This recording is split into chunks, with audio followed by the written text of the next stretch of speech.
Moonletter Astrological Podcast.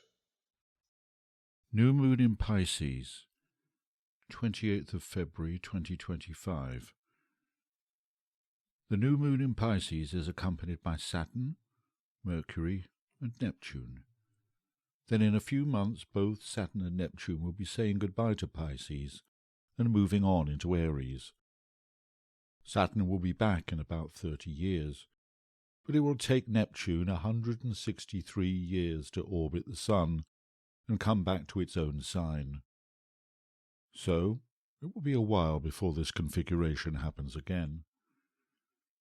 Pisces, as the last sign in the zodiac, carries with it the energies of all the other signs.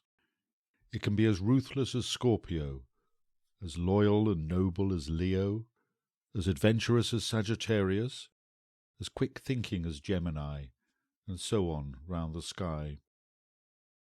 This means that Pisces can tune into any of the other signs.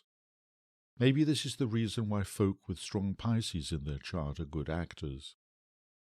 Bear in mind that actors don't only appear on the stage. You need acting skills to be a lawyer, a salesman, a teacher, in fact in many trades and professions. As it is ruled by Neptune, Pisces is a sensitive sign. This is not, I repeat, not a weakness. Sensitivity is the ability that warns us of danger. It's a skill that hunters use to locate the game. It's a skill we use to read the hidden intentions of others. Although when taken to extremes, Pisces can feel like they absorb all the fluff, dust and grit of the world and need time alone, and ideally a salt bath, to cleanse themselves of everything they have picked up and to come back to themselves. So, I'm expecting the new moon to be very much an inward time. To some, the Piscean openness and unboundedness can be confusing, but if you let the confusion settle, there are valuable insights to be had. Just to remind, Neptune moves on into Aries on 30th of March, and Saturn does likewise on the 25th of May. They will both slip back into Pisces for a few months, before making an exact conjunction in February 2026. More on this later. Other features of the new moon chart show Mars, male energy, taking a tough angle from the centaur Chiron, and out to wound or be wounded. At the same time, Pluto isn't making any aspects, and is disconnected from the rest of the new moon chart. This suggests that power has no constraints at the moment. This will change, however, after mid-April, when Mars moves into Leo and makes an opposition with Pluto, resuming their standoff and their battle of wills. This suggests a time to maintain one's reserve, rather than challenging and creating enmity. Full moon in Virgo, lunar eclipse, 14th of March 2025. A total eclipse of the moon happens when the Earth's shadow falls on the moon, turning it a dramatic blood red. On March 14th, it will be visible anywhere the moon is above the horizon, particularly in North and South America.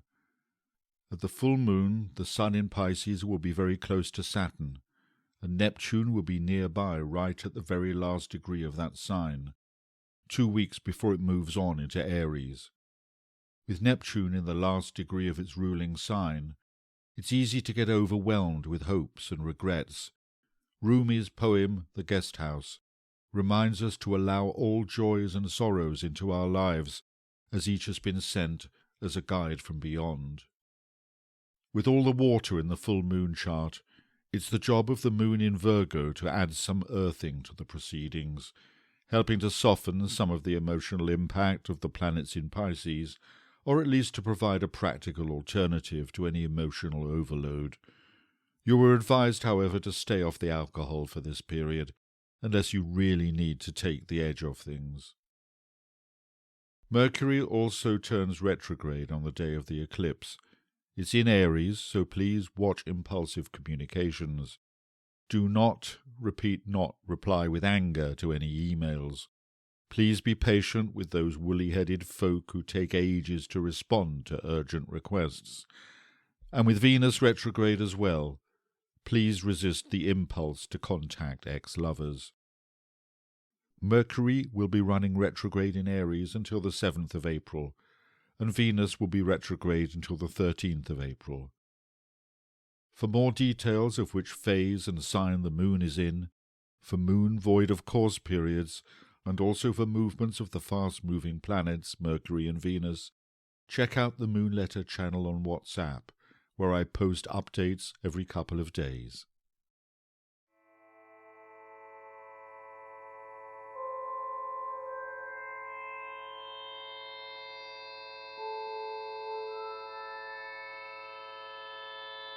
And for more astrological and spiritual musings, check out moonletter.co.uk.